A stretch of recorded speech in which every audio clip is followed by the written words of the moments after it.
So today's kind of a weird day. We are gonna go here. I'm gonna fix this. Ready? Because I need to move my mirror and the whole apparatus is connected. That'll work. So today, Oliver and I are going to pick up our trailer named Lucille 2. We name all of our vehicles after Arrested Development characters. We are going to pick up our trailer because it is April. Sorry, no. It is March 31st. And the lot where we store our trailer is closing today. April 1st is its final day in operation, which means two things. One, we need to go get it out of there before they impound it. And two, we need to find a new place to park it. We have a field we might park it in, but it's really muddy and terrible right now. What's up? Do you need another sandwich? Okay. This is breakfast. We do, this little guy, there's like very little he likes to eat. So today's breakfast is a bologna sandwich. And that's how it goes. Anyway, so we're on our way to go pick up the trailer. Not that this is exactly what I want to be doing this morning because I have an incredibly full work schedule. But, you know, you got to do what you got to do. I didn't set the schedule on this. I did, however, leave it to the last minute. Not a smart thing to do, but that's what I'm doing. So here we go. We're going to go pick up Lucille 2.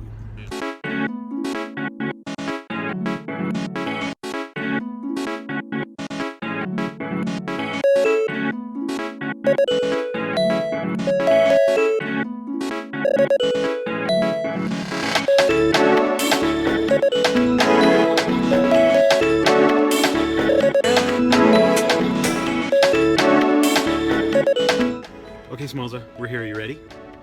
Okay, let's go hitch up the trailer.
Parking place sorted out, I'm afraid that's where she's gonna stay.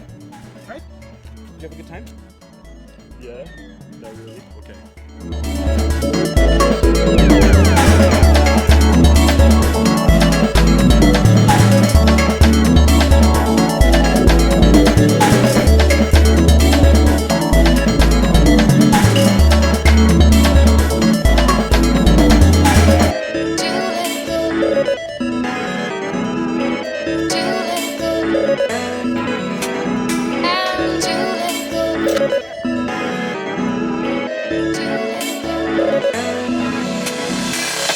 All right, clothes are changed and I'm headed to work.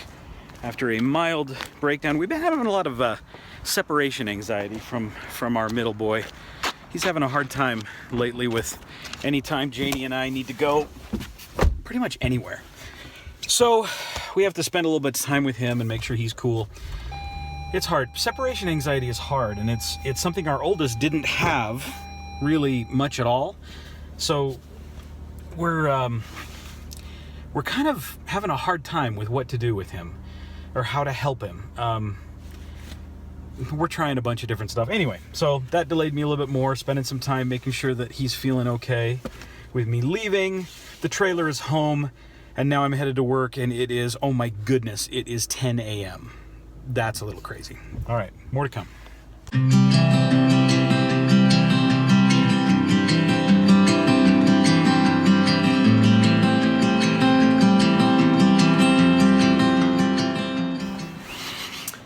Right, so there's plenty of work to do today, but there's something I want to talk about that I venture is more important than work. And it's my wife. Today is March 31st, 2017, which means that almost exactly, I mean, it's later in the day, but anyway, long story short, it has been 9 years that Janie and I have been married. On March 31st, 2008, we rode a gondola to the top of a mountain with a bunch of our guests, and we were married at the top of the Snow Basin here in Utah, which is a ski resort, a beautiful lodge called the Needles Lodge at the very top, and we were married.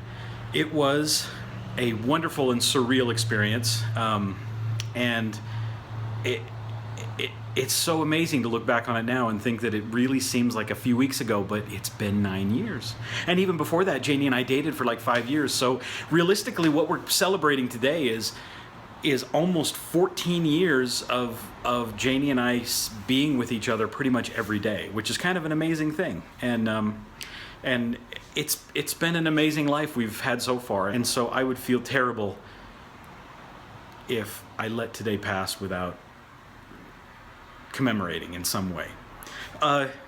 It was amazing. You know, we got up at the top of the mountain, when we were at the bottom of the mountain, when we were on our way, even when we were driving up there, it was a whiteout blizzard. Janie called me stressed. She was driving up there with her maid of honor, and she called me stressed, and she was like, which way should I go? Which road should I take? And I sent her on a road that was completely the wrong road, gave her bad directions up there, and I had gone up to set things up and get things ready, and we got to the bottom of the mountain, and it was just a whiteout blizzard, and we rode in this whiteout blizzard in this gondola to the top of the mountain, and it was amazing and beautiful and scary all at the same time for a million different reasons.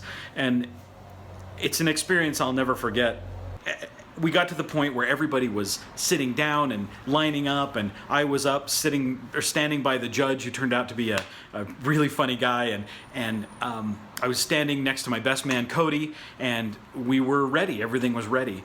See, Janie and I had this plan when we came down the aisle to do something maybe a little strange, or maybe a little different, I'll say. But the point is she was going to come halfway down the aisle, and when she reached halfway, she would stop, and I would come to meet her. She wasn't being given away by anybody. This is a life she's fought hard for, and she was doing it, and she was coming to meet me, and I was going to meet her halfway down the aisle, and we were going to walk together the second half.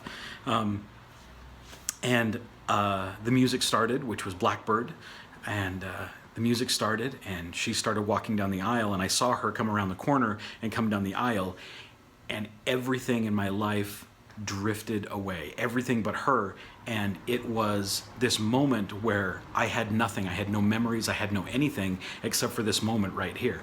And I was watching this woman come down the aisle who had fought hell and earth to be where she was today, and where she was today was with me at the top of the mountain. And it was an amazing moment. Of course, I forgot everything. She got halfway down the aisle, and all I did was look at her, and I was just spellbound, and I didn't do anything.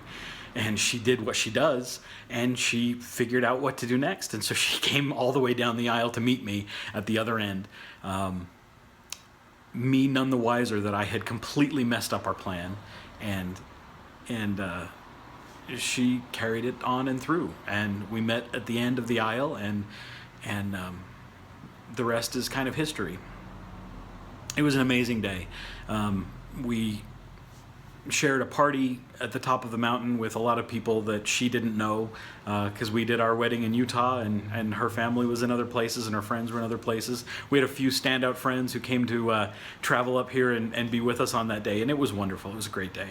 And then we rode down the mountain together in pitch black, and we got to the end, and we started our life. We started our adventure from there. It was an amazing day, and it happened today 9 years ago. I couldn't have wished for it to go any better or different, and it's fun today to think about it and to celebrate it, and I just it's wonderful. Right, so I've gotten plenty sappy, but I'm about to get more. And since if you're watching this, there's like an 80% chance that you are Janie, I want to speak directly to you and tell you that I love you, and tell you thank you, and tell you that you are my best friend in the world, and I can't imagine doing this adventure without you. Thank you for everything you do, thank you for everything that you are, and I hope that I can live up to some portion of your expectation of the kind of husband that you deserve. Just thank you. Here's to 9 years, and 9 more, and 9 more after that, and as many as we can clock in. And that's that. Happy anniversary, love.